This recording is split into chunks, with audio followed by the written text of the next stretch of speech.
안녕하십니까. 오늘 진행을 맡은 아침의 광장 박은정입니다.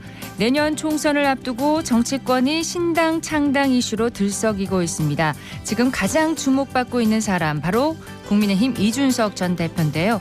온라인 지지자 연락망이 빠르게 늘고 있습니다. 창당한다면 제3지대 구심점으로 파급력을 키울 수 있을지 대구 출마 가능성까지 오늘 직접 얘기를 들어보겠습니다.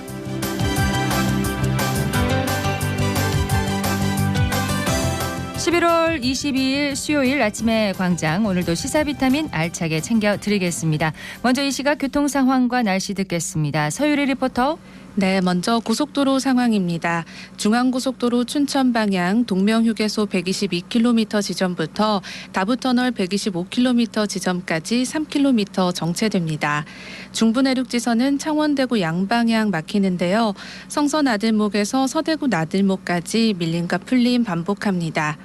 이어서 시내도로 살펴봅니다. 신천대로 상동교 방향 노곡교 진안 지점에서 1차로 따라 속도 떨어지고요. 검단로 검단내거리에서 복현 오거리 쪽 복현 오거리 신호 2번에 지납니다. 국채보상로는 용산 우체국 내거리에서 서성 내거리까지 서행 흐름 보입니다.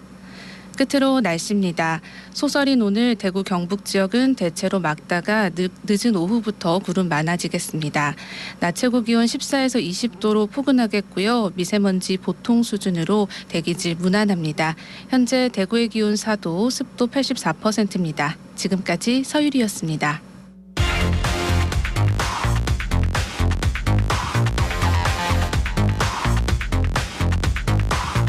빠르고 정확하게, 명쾌하고 날카롭게 대구 경북의 오늘을 보는 KBS 대구 아침의 광장과 함께하고 계십니다.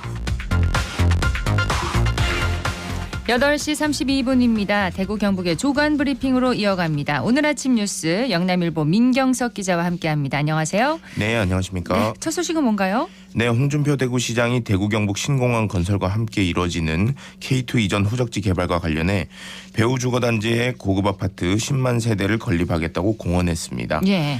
특수목적법인 즉 SPC에 참여하는 공공기관과 기업의 수익 확보를 위한 조치로 보이는데요. 향후 부동산 시장에 어떤 영향을 미칠지 관심이 쏠립니다. 고급 아파트 10만 세대면 상당한 물량이거든요. 구체적인 추진 방안도 나왔나요? 네, 홍 시장은 신공항 착공과 동시에 K2 배우단지 개발을 추진하겠다는 계획도 공개했습니다. 공항 이전 시점과 아파트 완공 시점을 맞추면 고도 제한 등 규제도 큰 문제가 되지 않는다는 겁니다. 네.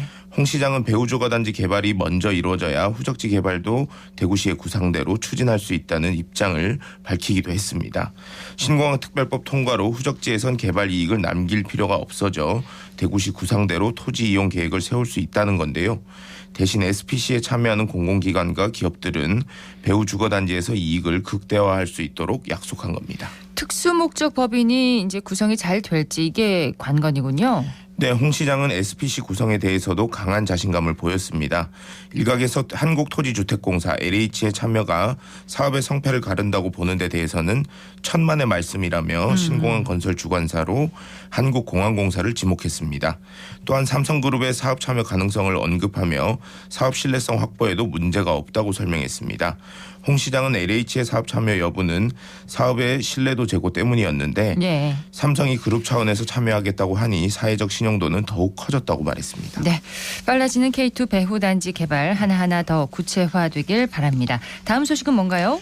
네, 224m 상공에서 항공기 비상문을 개방한 30대에게 법원이 징역형의 집행유예를 선고했습니다. 대구지법은 항공보안법 위반 등의 혐의로 재판에 넘겨진 32살 A씨에게 징역 3년에 집행유예 5년을 선고했습니다. 네. 이와 함께 보호관찰과 정신건강의학과 진료 등을 명령했습니다. A씨는 지난 5월 26일 낮 대구공항에 착륙하기 위해 시속 260km로 하강하던 항공기 비상구를 임의로 개방한 혐의로 구속 기소됐습니다. 그렇습니다. 이로 인해 항공기 비상 탈출용 슬라이드가 파손돼 수리비만 6억 원으로 추산됐고요. 승객 중 12명이 호흡곤란 증상을 보여 이 중 9명이 병원으로 옮겨지기도 했습니다. 다시 들어도 아찔한 사건이고 피해도 큽니다. 그런데 피고인이 집행유예를 선고받은 이유는 뭔가요? 네, A씨는 이날 재판에서 자신의 혐의를 모두 인정하면서도 범행 당시 심신미약 상태였다는 주장을 펼쳤습니다. 법원의 정신감정에서도 당시 A씨는 심신미약 상태였다는 취지의 결과가 나오기도 했는데요. 네. 이에 따라 재판부는 피고인은 공중에서 여객기 비상문을 열어 많은 승객을 위험에 빠뜨렸고 이 행위가 큰 사고로 이어질 수 있었던 만큼 죄질이 나쁘지만 범행 전 통화 내용을 보면 신변의 위협을 느끼는 등 심신미약 상태에서 범행을 벌인 것으로 보인다고 양형 이유를 설명했습니다. 이와 함께 정신질환 우려가 있어 정기적인 진료가 필요하다고 판단된다며 집행유예를 선고하게 된 이유를 설명했습니다. 네, 소식 하나 더 들을까요? 네, 미군 부대에 가로막혀 지난 27년간 끊어져 있던 대구 3차 순환도로의 완전 개통이 한 발 더 가까워졌습니다. 대구시는 이번 주 내로 미군으로부터 반환받은 남구 봉덕동 캠프워커 동편 활주로 700m 구간 3차 순환도로를 연결하는 공사를 맡을 업체를 선정하는 입찰 공고를 낼 예정입니다. 네. 업체가 선정되면 총 사업비 70억 원을 투입해 내년 3월 착공에 들어가 연말 완공을 목표로 하고 있습니다. 네. 오늘 아침 뉴스 여기까지 듣겠습니다. 영남일보 민경석 기자였습니다. 고맙습니다. 네, 감사합니다. 안녕하세요. 저는 대구 중구 지역 자활센터 커피큐브 사업단에 참여하고 있는 서창순입니다. 저희 사업단은 일상생활에 자주 마시는 커피를 내린 후 남은 찌꺼기를 재활용하여 친환경 제품을 만드는 곳입니다. 제가 몇 년 전에 암 진단을 받았어요. 이제 치료가 완료되고 나니까 일자리 구하기도 어렵고 그래서 주민센터에 도움을 받아서 이렇게 일하러 왔습니다.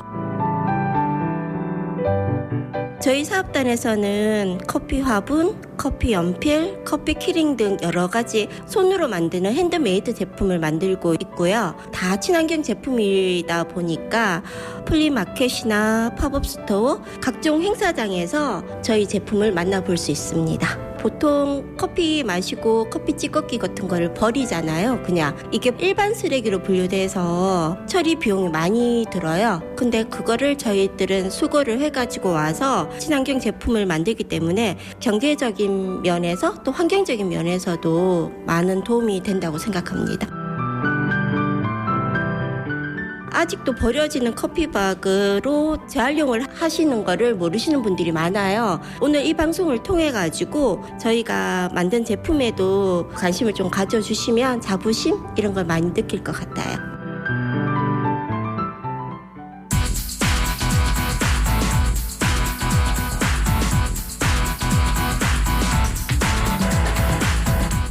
우리 사회 곳곳에서 활동하는 사람들의 다양한 삶의 모습과 그들이 전하고 싶은 이야기를 듣는 인터뷰입니다. 요즘 여러 정치인과 평론가들이 국민의힘 이준석 전 대표의 신당 창당을 놓고 이런저런 예상과 설전을 이어가고 있습니다. 자, 오늘 직접 얘기를 들어보도록 하겠습니다. 전화 연결돼 있는데요. 이준석 전 대표 나와 계시죠? 예, 안녕하십니까. 안녕하십니까. 신당 창당 위해서 이 지지자 연락망 구축을 시작한 지 오늘로 닷새째입니다. 참여한 분들 네. 얼마나 되나요? 전체적으로는 지금 한 4만 7천 명 정도 참여하셨고요.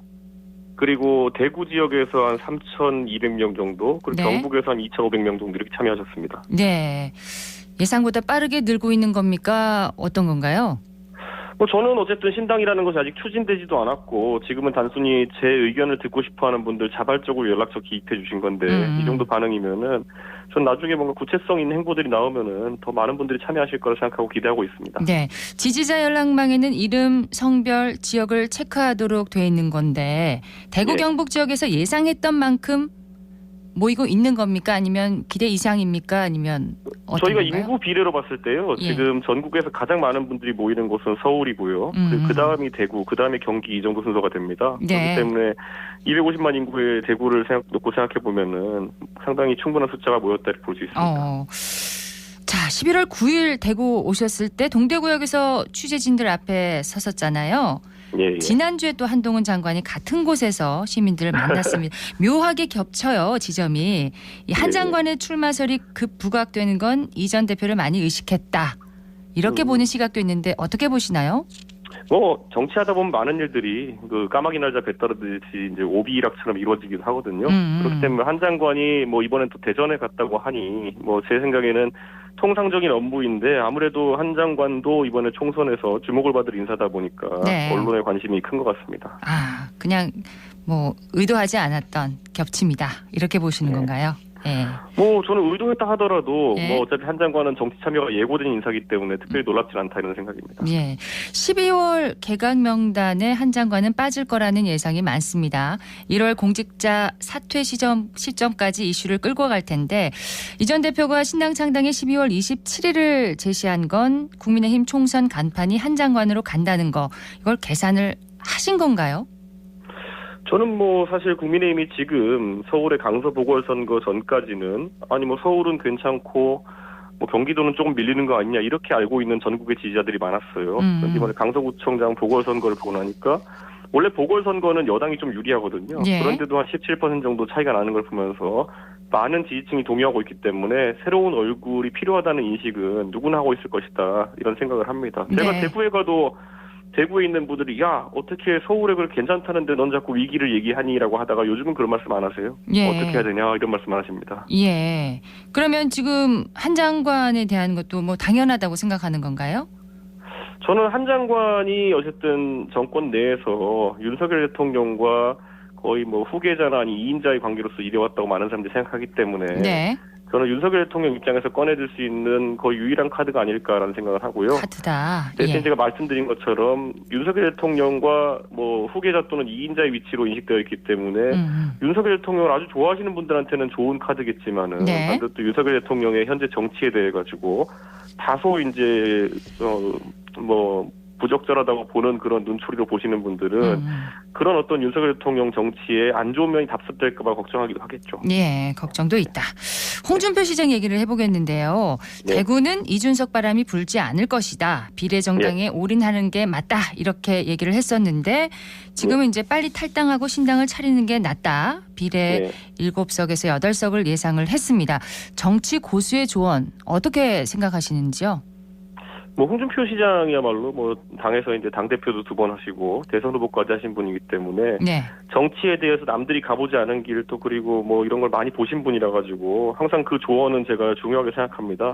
그런데 뭐 홍 시장님 말씀하시는 것이 100% 맞는 길이라고 확신은 또 할 수 없습니다. 네. 왜냐하면 홍 시장님이 본인의 정치 행보에서 또 예측치 못한 결과를 내신 경우도 더러 있기 때문에 저는 많은 분들의 의견을 들으면서 가는 거고요. 네. 대구에 도전하는 것이 쉽다고 생각해서 도전한 적은 한 번도 없습니다. 지금 그렇기 때문에 뭐 예전에 케네디 대통령이 달 착륙에 도전하는 것은 그게 어렵기 때문이지 쉽기 때문이 아니다라고 하는 말이 있는 것처럼 저는 네. 대구에서 만약에 한 당을 뽑는 그런 정치가 아니라 만약에 다변화된 정치를 할 수 있다 그러면은 그 자체로 목표는 괜찮고 저는 충분히 가능성이 있다 이런 생각을 합니다. 예. 그러면 신당 창당 후에 대구에 출마할 생각도 있으신 건가요?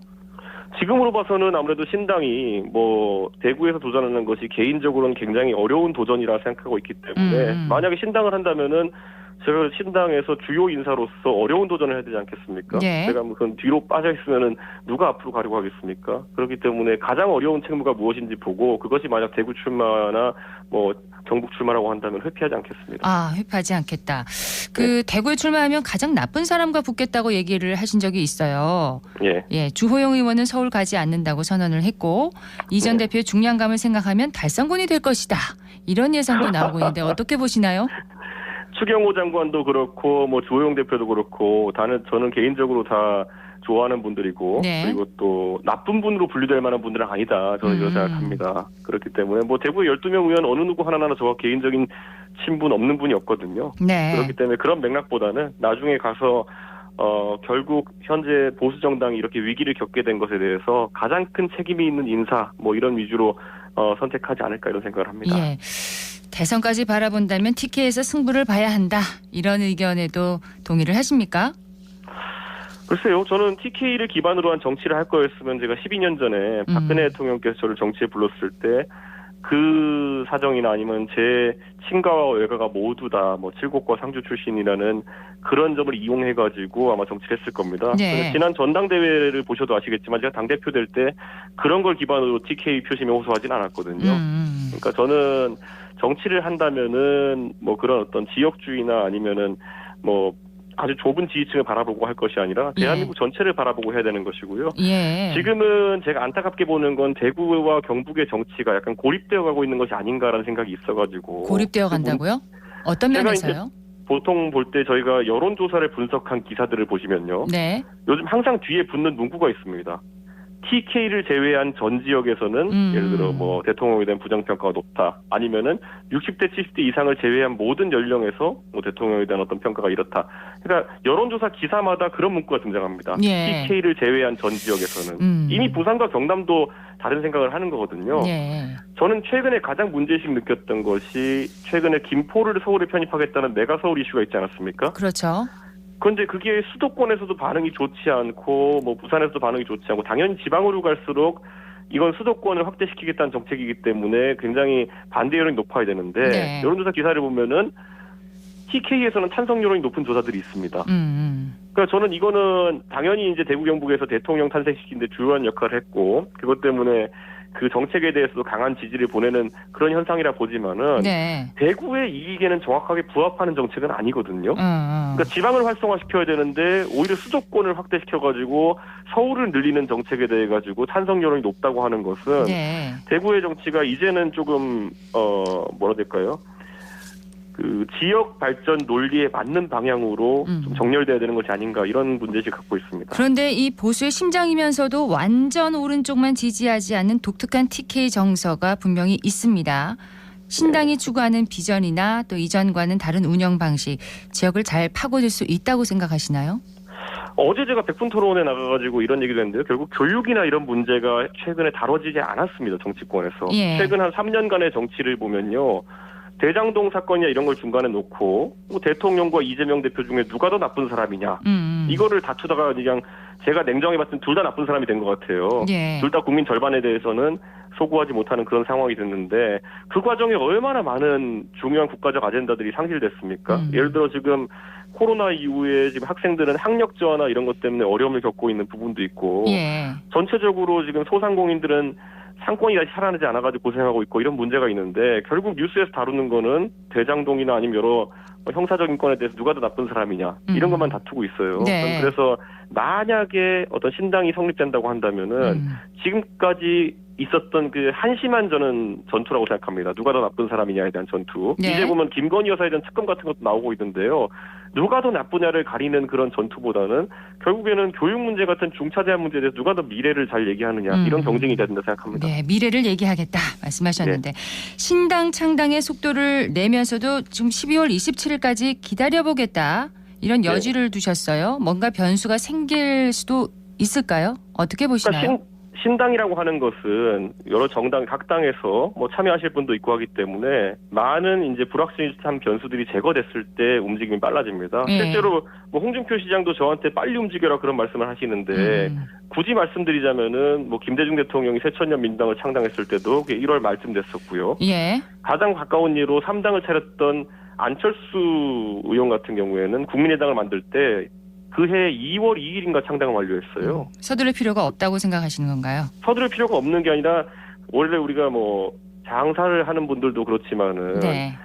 고객이 원할 때 움직여야 되는 것이고 두 번째로 말하면 장이 설 때 결국은 좌판을 펼쳐야 되는 것이거든요. 그런데 지금 우리 국민들이 생업에 바쁘고 이런 여러 뭐 개인적인 고민들이 많은 상황 속에서 총선이 치러지기 120일 전부터 신당 창당 이런 것에 큰 관심을 갖지는 않습니다, 보통. 예. 이건 유일하게 이제 여의도의 시계로 다들 바쁘게 생각하는 것이죠. 그렇기 때문에 저는 총선이 가까워지면 가까워질수록 어떤 이런 약간 다른 형태의 정치에 대한 갈구가 높아진다 저는 생각합니다. 네. 어떤 변화가 12월 27일까지 있을 것으로 예상은 하시나요? 저는 대통령께서 지금까지 강서 보궐선거 이후에 드러난 민심에 대해 가지고 적극적인 반응을 하지 않는 걸 보면서 저는 민감도가 좀 떨어지신다 이런 생각을 합니다. 네. 사실 보수 진영에 있어가지고는 이번 대통령 선거가 0.7% 차이의 신승이었기 때문에 이것을 또 좋은 분위기로 계속 이끌어 나가려면은 정말 여론에 민감해야 되는 거거든요. 네. 근데 대통령께서 최근에 그런 모습을 보이진 않고 계시다. 그래서 12월 27일까지 큰 기대는 하고 있지 않습니다. 하지만 제가 뭐 당의 대표를 지는 인사이기 때문에 제가 성급하게 움직이는 것도 당원들과 지지자들에 대한 예의가 아니기 때문에 네. 그런 바라보면서 필요한 준비만 하고 있습니다. 지금 한 1분 정도 남았는데요. 곁을 네. 같이 하고 있는 천하람 의원은 현역 의원 20석 이상 합류도 어렵지 않을 거다 이렇게 전망을 하고 있는데 지금 여러 정치인들과 접촉을 하고 있는데 이게 희망입니까 아니면 근거가 있는 예상인가요? 근거가 있는 이야기고요. 저는 충분히 나중에 뭐 1월, 2월쯤 하게 되면은 그 결과를 보실 것이다. 저는 이런 생각을 하고 있습니다. 네. 오늘 말씀 여기까지 듣겠습니다. 고맙습니다. 네, 감사합니다. 국민의힘 이준석 전 대표였습니다.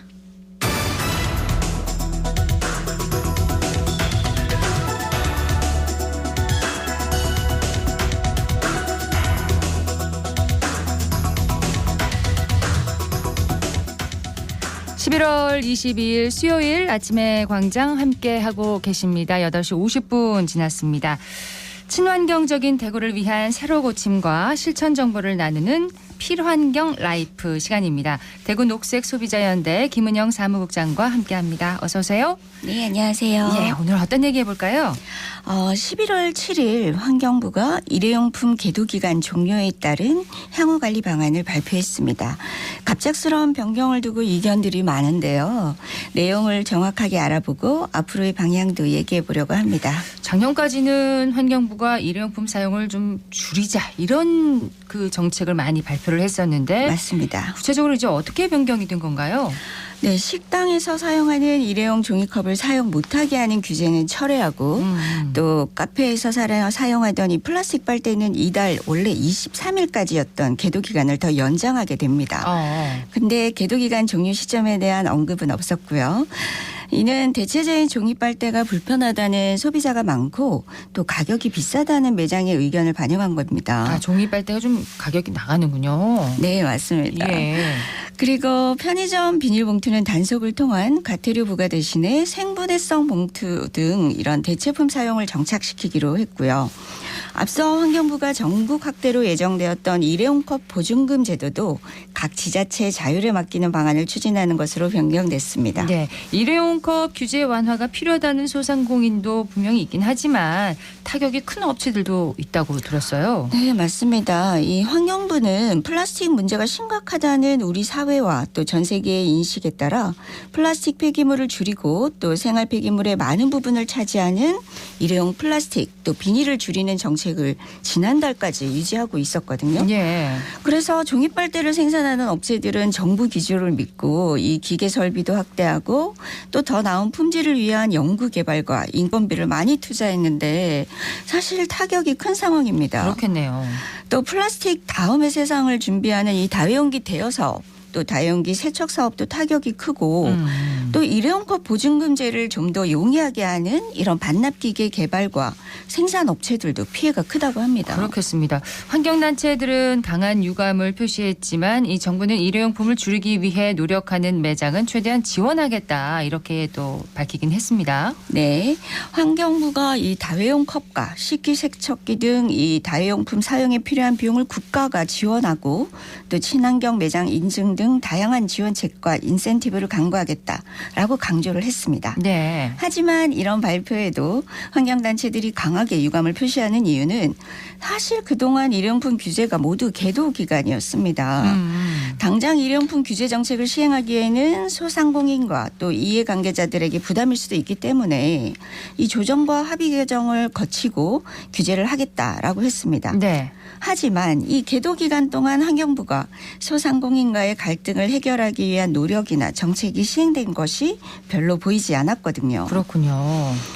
또 3년 전부터 자발적으로 제로웨이스트 가게를 운영하는 업주들은 이윤이 적더라도 환경을 위한 가게를 운영할 수 있도록 정부가 지원을 해달라고 요청을 계속했지만 답이 없었기 때문에 이번 정부 지원책의 신뢰가 낮은 게 사실입니다. 정부는 유엔의 국제 플라스틱 협약이 진행되고 있으니까 큰 틀에서 같이 가면 된다고 이렇게 합니다. 현재 논의가 그럼 어떻게 진행이 되고 있는 건가요? 네, 유엔의 국제 플라스틱 협약은 세계가 함께 이 플라스틱 생산부터 폐기까지 이 전 주기적인 관점에서 플라스틱 문제를 해결하기 위한 협약이고요. 네. 이를 위한 정부 간 협상회의를 소집해서 2022년 3월 175개국이 참여하게 됐습니다. 이후 3차 회의까지는 왔는데 목표는 2024년까지 강제성을 띤 제재를 가할 수 있는 내용을 결의하는 겁니다. 기존의 플라스틱 정책이 폐기 단계, 즉 재활용과 같은 폐기물을 관리하는 데 초점이 맞춰져 있으면 이 협약은 플라스틱 생산을 줄이자는 것이 중요한 골자입니다. 예. 그렇지만 하지만 이 석유화학 기업들의 반발과 또 기업의 입장을 대변하고 있는 나라들로 인해서 협의가 어려움에 봉착해 있습니다. 이번 3차 회의에도 러시아와 또 사우디아라비아 등 산유국뿐만 아니라 우리나라도 석유화학협회와 또 플라스틱 산업협동조합을 포함한 산업계 이해관계자들이 함께 갔는데요. 네. 좀 생산을 줄이기보다는 재활용과 폐기물 관리 확대 방안을 지지했습니다. 국제협약을 마련하는 최종 회의가 이제 내년 우리나라에서 열린다는 얘기가 있는데 이게 확정된 건가요? 네. 내년 상반기에 캐나다에서 4차 회의가 또 마지막 5차 회의는 11월 부산에서 개최될 예정입니다.